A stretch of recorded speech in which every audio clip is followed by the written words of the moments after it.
Merci madame et monsieur le rapporteur pour le travail et la qualité de votre animation de ce groupe de suivi qui effectivement est un vrai progrès pour qu'on puisse avancer, même si on ne peut que regretter que le temps dont nous avons disposé avant ne soit complètement écrasé par le trop court délai entre le texte du Sénat et l'examen à l'Assemblée. C'est là une mauvaise manière dont il faudra bien aussi un jour se débarrasser. C'est effectivement un enjeu majeur que la bifurcation écologique de l'industrie, mais plus globalement de nos sociétés. C'est une urgence, puisque beaucoup trop de retard a été accumulé. C'est une nécessité de souveraineté et d'emploi. Et de ce point de vue-là, le texte qui nous est proposé par le ministre Le Maire est évidemment à la fois le bienvenu sur le sujet, mais beaucoup trop peu ambitieux, beaucoup trop étroit. Et je me joins à votre regret sur l'absence notamment de la question de la formation. Mais ce n'est pas la seule absence.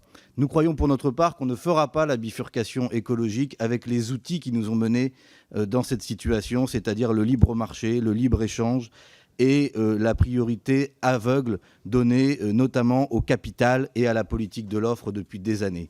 Il faut une rupture, il faut changer de logique, notamment en s'appuyant sur la commande publique. Vous l'esquissez, mais il faut aller évidemment au bout de cette logique pour imposer des critères écologiques, sociaux, de contenu local dans les appels d'offres, pour assumer un protectionnisme dont nous avons besoin pour protéger notamment les industries de la transition écologique, pour ne pas reproduire dans, par exemple, l'éolien maritime, le désastre qu'a été la stratégie industrielle sur le photovoltaïque. Il nous faut aller vers davantage de protectionnisme, vers davantage, y compris, de labellisation exigeante pour la commande publique, mais aussi pour les opérateurs privés, en l'espèce la création d'un éco-score sur le modèle du Nutri-Score qui a été évoqué dans votre commission et qui figurait dans le programme de Jean-Luc Mélenchon, est une piste que nous souhaitons évidemment pousser. Ce projet de loi, et vous le dites vous-même dans votre rapport, n'apporte aucune réponse à la question régulière, permanente, de l'absence de préférence communautaire européenne dans tous les dispositifs d'achat public.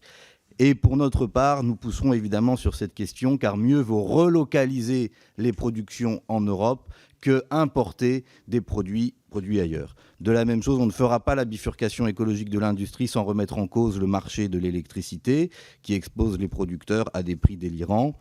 Nous ne ferons pas non plus l'impasse sur le fait qu'il y a déjà 206 milliards d'euros d'aides publiques accordées chaque année aux entreprises sans contrepartie, au lieu d'ajouter des crédits d'impôt dont on ne connaît rien aujourd'hui, et j'espère que le ministre les précisera à l'entrée. Il faut conditionner ces aides, les contrôler et les flécher. Enfin, il faut distinguer ce qui relève de la bifurcation de l'industrie existante de ce qui relève de la nouvelle industrie à créer dans la bifurcation écologique, et là aussi, il y a beaucoup à dire.